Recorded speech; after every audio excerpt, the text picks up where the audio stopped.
Assalamualaikum warahmatullahi wabarakatuh. Salam persahabatan, salam damai kepada alim ulama di Malaysia.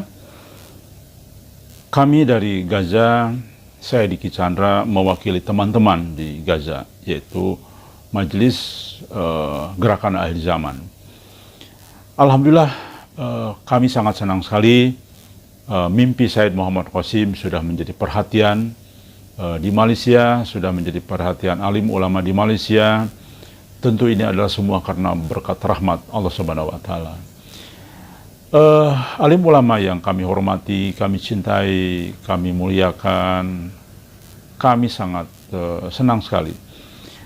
Namun demikian, mohon kiranya agar apa yang disampaikan oleh Sayyid Muhammad Qasim berupa mimpi dari Allah Subhanahu wa Ta'ala, berupa mubasyirat, berupa kabar kenabian yang diterima oleh Sayyid Muhammad Qasim, diteliti dengan baik, dicerna dengan baik, ditelaah, kemudian dikaji dengan baik secara menyeluruh. Saya mau mengingatkan, mohon maaf, bukan menggurui. Nabi Muhammad SAW 14 abad dan yang lalu menyampaikan bahwa kabar kenabian setelah beliau wafat itu tidak ada, kecuali dalam bentuk mimpi. Petunjuk dari Allah Subhanahu wa Ta'ala langsung itu hanya dalam bentuk mimpi. Jadi insya Allah mimpi baik dari Allah Subhanahu wa Ta'ala merupakan kabar kenabian seperti yang disampaikan oleh baginda Nabi Muhammad SAW. Kami dari Gaza sudah hampir 5 tahun meneliti satu persatu mimpi Sayyid Muhammad Qasim.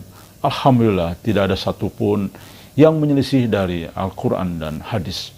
Bahkan memperkuat, menjelaskan semakin jelas posisi kedudukan dari setiap hadis tentang akhir zaman. Yang dimuliakan, yang dirahmati oleh Allah Subhanahu wa Ta'ala, alim ulama di Malaysia.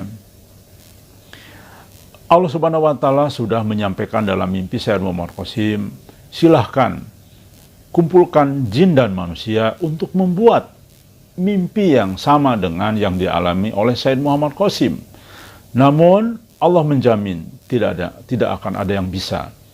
Tentu tidak ada yang bisa karena tidak mungkin mimpi direkayasa. Mimpi hanya 3 pilihan dari setan, bunga tidur, dan dari Allah Subhanahu wa Ta'ala. Kami yang sudah meneliti bertahun-tahun memastikan 100% bahwa mimpi dari Sayyid Muhammad Qasim bertemu dengan Allah Subhanahu wa Ta'ala lebih dari 500 kali, bertemu dengan baginda Nabi Muhammad SAW lebih dari 300 kali, di balik tabir ketemu Allah dalam bentuk cahaya, dan cahaya itu bukan Allah, tapi Allah di balik cahaya itu adalah benar adanya.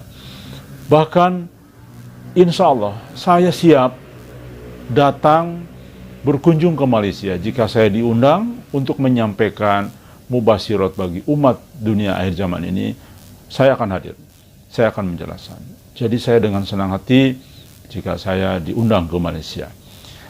Bahkan kami mengundang alim ulama di Malaysia untuk mari sama-sama tabayun langsung ke Sayyid Muhammad Qasim. Untuk perlu diketahui, ulama di Indonesia alhamdulillah sudah mulai satu persatu percaya. Bahkan ada 2 ulama di Indonesia yang sekarang sudah gabung di Majelis Dewan Syuro Gaza. Artinya ini satu hal yang memiliki kebenaran yang jelas sekali. Bahkan alhamdulillah satu persatu sudah mulai percaya walaupun tidak terbuka, tidak muncul ke permukaan karena masih menjaga situasi dan sebagainya. Alhamdulillah Gaza Indonesia juga terbuka. Kami tidak ada sembunyi-sembunyi, kami bukanlah gerakan liar, kami bukanlah ormas, kami gabungan dari semua harakah yang ada. Di Gaza ada orang NU, orang Nahdien ada. Di Gaza ada orang Malaysia, ada orang Dewan Dakwah, ada orang Persis, ada jamaah tabligh juga banyak. Ada berbagai harakah lain. Jadi kami bukanlah sekumpulan yang tidak jelas. Jadi kami ini alhamdulillah, bahkan orang Salafi pun ada. Alhamdulillah, Masya Allah. Jadi alim ulama yang kami hormati di Malaysia, bahkan saya ingin mengutip pernyataan dua ulama yang cukup ternama di Indonesia, yaitu Gus Baha dan Habib Nopel, di mana beliau mengatakan bahwa mimpi di akhir zaman itu adalah tidak boleh disepelekan, karena mimpi di akhir zaman itu merupakan satu hal yang sangat penting. Dan bahkan Gus Baha mengatakan mimpi dari Allah Subhanahu wa Ta'ala lebih otoritatif daripada pendapat siapapun. Berikut saya sampaikan pernyataan beliau berdua. Ini penting saya ceritakan, mungkin agak aneh di dunia kampus ya, di bab ini. Kalau dalam teori kita, Pak On, itu mimpi sama nyata, melihat itu otoritatif mimpi. Ini yang agak aneh di ilmu pesantren. Jadi melihat jenengan langsung dengan mimpi itu otoritatif mimpi. Karena mimpi, ru'yal mukmin dijamin oleh Rasulullah sama dengan 46 juz'un minan nubuwah. Jadi persennya itu besar sekali, 46% dari juz'un minan nubuwah, otoritatifnya. Nah tentu tidur yang benar. Logikanya gini, kata-kata kitab-kitab menjelaskan. Orang kalau melihat langsung itu pasti terpengaruhi oleh cinta atau tidak cinta, senang atau tidak senang, sedang butuh apa enggak. Jadi kalau saya sedang butuh dengan Pak Rektor itu melihatnya dengan penuh harapan. Jadi kalau saya sakit mau mati itu senang lihat dokter, karena ini harapan, rektor nggak ngefek gitu kan gitu. Tapi kalau saya politikus ngelihat ketua partai itu lebih respect ketimbang melihat dokter. Jadi gara-gara banyak kepentingan ini melihat itu nggak pernah jujur gitu, nggak pernah jujur. Jadi kebodohan manusia justru karena melihat itu kalau dalam teori kitab. Makanya kalau dalam teori pesantren itu kebalik, anna sunyamun wa idza matu intabahu. Manusia itu hakikatnya tidur, baru setelah mati bangun. Misalnya kita di dunia nganggap uang itu penting, harta itu penting, jabatan penting. Setelah kita mati ternyata yang paling penting itu hanya sujud.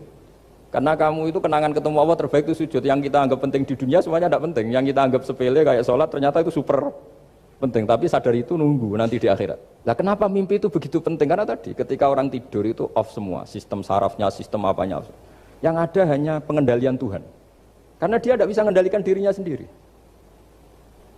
Apalagi kalau tidurnya benar ya tentu pakai wudhu, terus pakai doa-doa, terus menghadap kayak mayit itulah, standar mayit, menghadap ke kiblat kayak posisi mayit itu. Akhirnya mimpi itu penting.